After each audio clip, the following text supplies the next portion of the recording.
Hello class 12th। आज हम हमारे इस वीडियो में बात करेंगे about the preparation method of phenols. Previous videos में मैंने प्रिपरेशन ऑफ अल्कोहल्स को फिनिश कर लिया है। सो 2 वीडियोस पड़ी थी उसकी, बट अभी जो ये वीडियो है बहुत छोटी सी वीडियो बनेगी। जल्दी से 4 मेथड्स हैं, उनको हम डिस्कस कर लेते हैं। सो फर्स्ट मेथड है from haloarenes. Haloarenes आपको इसके पहले मैं चैप्टर पढ़ा चुकी हूँ, halo alcohol and haloarenes. So let's start करते हैं with reaction with haloarenes. Okay, so ये एक बेंजीन रिंग है जिसके साथ Cl लगा हुआ है, क्लोरोबेंजीन है, एंड इसकी रिएक्शन आप करवा रहे हो विथ NaOH। बट अगर आपने मेरे हेलो एरीन्स का वीडियोस देखा होगा तो वहाँ पे आपको एक चीज़ मालूम होगी बेटा कि जो आपका Cl है वो बहुत ईजिली इससे ब्रेक नहीं होता। क्यों नहीं ब्रेक होता? बिकॉज यहाँ जो कार्बन है यहाँ पर, इस कार्बन पे जो हाइब्रिडाइजेशन है वो तो पहले क्या है, sp2, राइट। एंड Cl, क्योंकि रेजोनेंस की प्रोसेस होती है बेंजीन के अंदर, जिसकी वजह से यहाँ पर आपको एक पार्शियल बॉन्ड, डबल बॉन्ड भी यहाँ पे देखने को मिलता है, जिसकी वजह से क्या होता है, ये बहुत इजीली अपने इस बॉन्ड को नहीं ब्रेक करता। सो ये बॉन्ड यहाँ पर ब्रेक हो सके इसके लिए कुछ चीज़ें यहाँ पे आपको ऐड करनी पड़ेंगी। वो क्या है, उसका 623 केल्विन टेम्परेचर एंड 300 ATM का आपको यहाँ पर प्रेशर लगाना पड़ेगा, तब ये रिएक्शन यहाँ पर परफॉर्म हो पाएगी। ठीक है, एंड देन ये Cl क्या होगा, इससे अलग हो सकेगा जब आप इतनी प्रॉपर्टीज़ उसको दे रहे हैं। 362 केल्विन टेम्परेचर एंड 300 ATM का प्रेशर आप उस पर अप्लाई करते हैं। सो जब ये अप्लाई करते हैं प्रेशर, तो होता क्या है बेटा, ये जो Cl है, ये जो NaOH में जो H है इसके साथ रिएक्शन कर लेता है एंड क्या बना लेता है, HCl। क्या बना लेगा यहाँ पे, HCl बनाकर वो इस रिएक्शन से निकल जाता है। एंड जो ये आपका बचा कंपाउंड वो जाकर आप इस हेलो बेंजीन रिंग के ऊपर अटैच हो जाता है। सो कुछ इस तरह का कंपाउंड यहाँ पर देखने को मिलेगा। HCl के साथ अलग हो गया, HCl बना लिया, एंड देन ONA क्या करता है, बेंजीन रिंग के साथ अटैच हो जाता है और क्या बनाता है, सोडियम फिनॉक्साइड्स बनाते हैं। इन सोडियम फिनॉक्साइड्स की रिएक्शन आप करवाओगे HCl के साथ। HCl के साथ रिएक्शन क्यों करवाई हमने यहाँ पर, HCl के साथ रिएक्शन करवाएंगे तो ये जो आपको दिखाई दे रहा है कि Na+ और ये जो Cl है ये आपस में रिएक्शन करके क्या निकल जाएंगे, NaCl के फॉर्म में यहाँ से रिप्लेस हो जाएगा।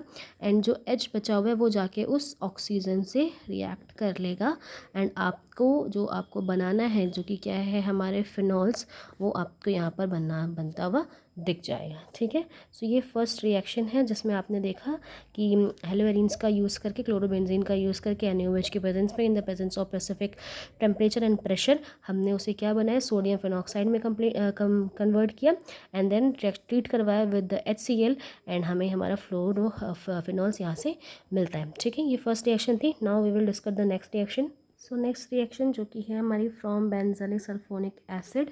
इसमें हम क्या करते हैं, मेनली हम बेंजीन का पहले क्या करेंगे, सल्फोनेशन करेंगे। सल्फोनेशन मतलब उसको बेंजीन सल्फोनिक एसिड का फॉर्मेशन करेंगे and then benzene sulphonic acid को ट्रीट करवाते हैं विथ NaOH।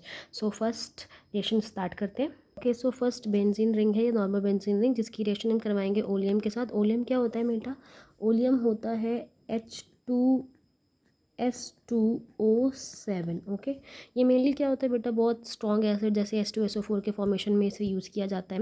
एंड इस रिएक्शन में हम इसे यूज़ कर रहे हैं from the formation of sulphonation कर सके हमारी बेंजीन रिंग का, इसलिए। तो आफ्टर दिस रिएक्शन होगा क्या, हमारी जो ये बेंजीन रिंग है इस पे SO3H ग्रुप अटैच हो जाता है, यानी इसको सल्फोनेशन हमने यहाँ पे इसका कर दिया और यहाँ पर एक बेंजीन सल्फोनिक एसिड बन जाता है। अब इस बेंजीन सल्फोनिक एसिड को हम ट्रीट करेंगे with NaOH and after this treatment it will convert into O+ and Na-। जैसे कि अभी आपने ऊपर रिएक्शन में इसको देखा था, सोडियम फिनॉक्साइड यहाँ पर भी यहाँ पे हमें देखने को मिलता है। एंड देन वेरी इजी, जैसे कि आपने लास्ट में यहाँ पर किया है कि सोडियम फिनॉक्साइड को HCl के साथ ट्रीट किया, तो सेम हम यहाँ पर भी ये प्रोसेस करेंगे, इसको हम HCl के साथ ट्रीट करेंगे ताकि ये जो Na है वो Cl के साथ रिमूव आउट हो जाए।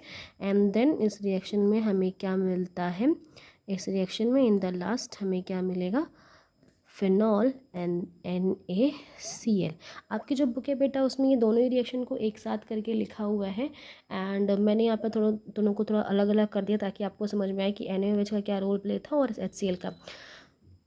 अकॉर्डिंग टू मी बहुत सारे बच्चों को यहाँ इसमें प्रॉब्लम हो सकती है कि सल्फोनिक एसिड से कैसे ये NaOH बन गया। So there is a long process बेटा, बिकॉज यहाँ पे कैटलिस्ट की तरह यूज़ हुआ है, तो कैटलिस्ट ने बहुत सी प्रोसेस की होंगी, तो बहुत बड़ी इसकी मैकेनिज्म है।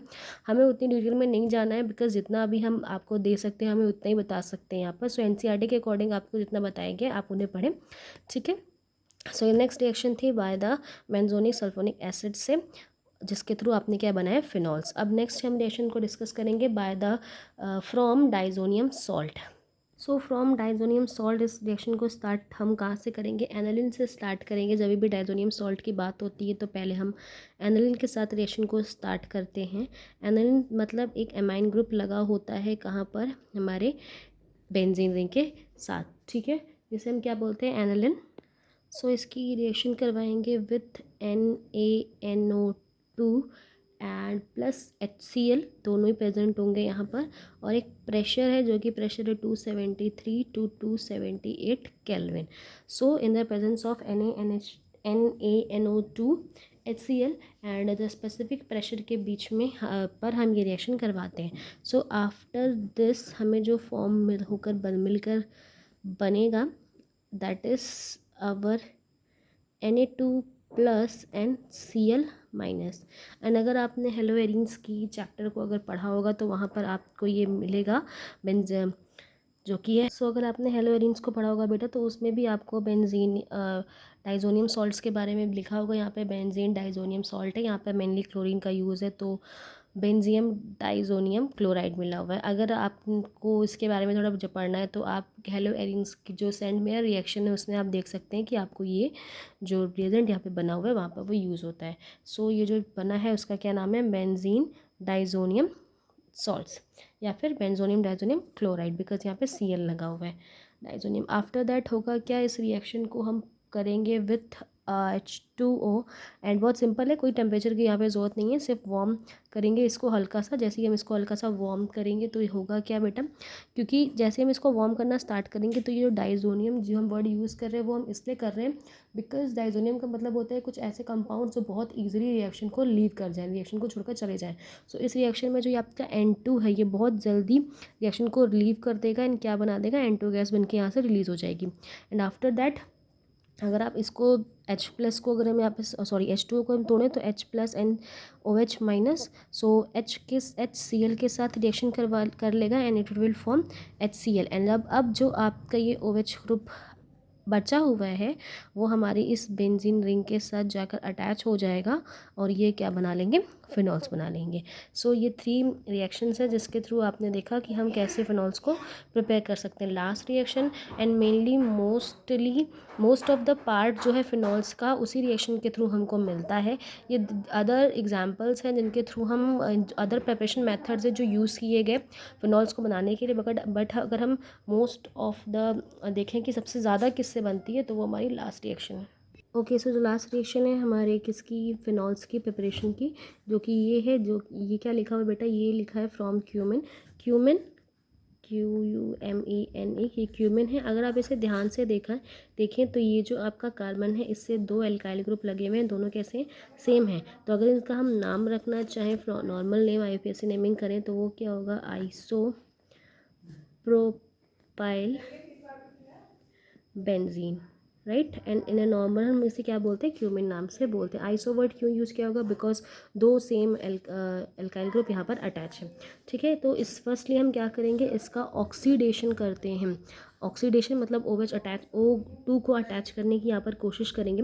तो जब भी हम यहाँ पर इसको ऑक्सीडेशन करेंगे, सो जैसे हम इसका ऑक्सीडेशन करते हैं बेटा तो होता है क्या है कि ये जो H है ये यहाँ से टूट जाएगा, अलग हो जाएगा, ये H यहाँ से अलग हो जाता है और उसकी जगह ये 2 ऑक्सीजन वहाँ पे जाकर अटैच हो जाते हैं। सो कुछ इस तरीके का कंपाउंड यहाँ पर बनेगा।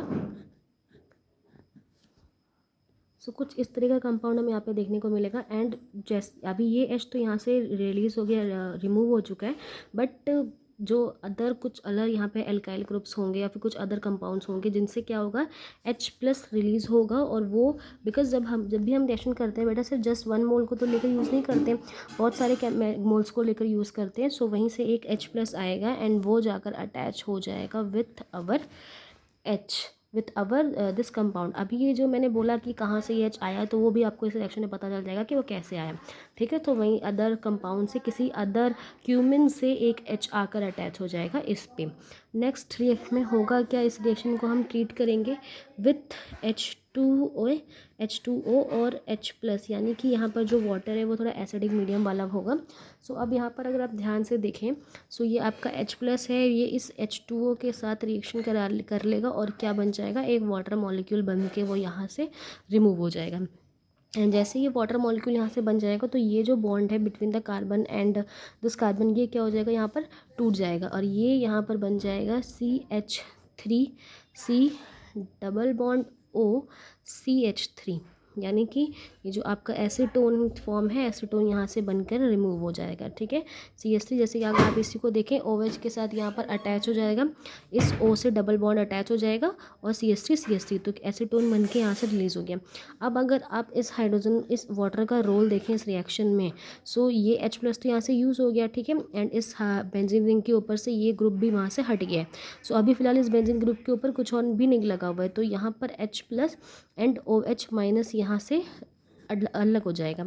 मतलब H2O को रिमूव करें तो कुछ इस तरीके से होगा और ये OH ग्रुप जाकर आपके बेंजीन ग्रुप में अटैच हो जाएगा। और इसके साथ हमें यहाँ पर क्या मिलेगा, हमें इसके साथ यहाँ पर एक फिनॉल मिलेगा, ठीक है। अब अगर मैं आपसे बोलूँ कि अभी मैंने बताया था आपको कि ये जो H जो आकर अटैच हो गया कहीं से, आपको शायद देखा होगा कि इस रिएक्शन में ये H+ बचा हुआ है। सो यही H+ आगे की तरफ जाता है एंड नेक्स्ट जो रिएक्शन प्रोसेस चल रही है उनमें इस कंपाउंड को बनाने के लिए हेल्प करता है, ठीक है। सो वैसे ही जिस तरह से इस कंपाउंड से एक H+ रिलीज हुआ इस रिएक्शन से, वैसे ये H+ जाएगा दूसरे कंपाउंड के साथ अटैच करेगा, वैसे ये प्रोसेस चलती रहती है एंड हमें क्या बनेगा, फिनॉल मिलता रहता है। सो बहुत ज़्यादा यूज़फुल प्रोसेस फिनॉल्स को बनाने की यही वाली रिएक्शन है फ्रॉम क्यूमेन रिएक्शन। सो आपको आई थिंक ये रिएक्शन समझ में आई होगी।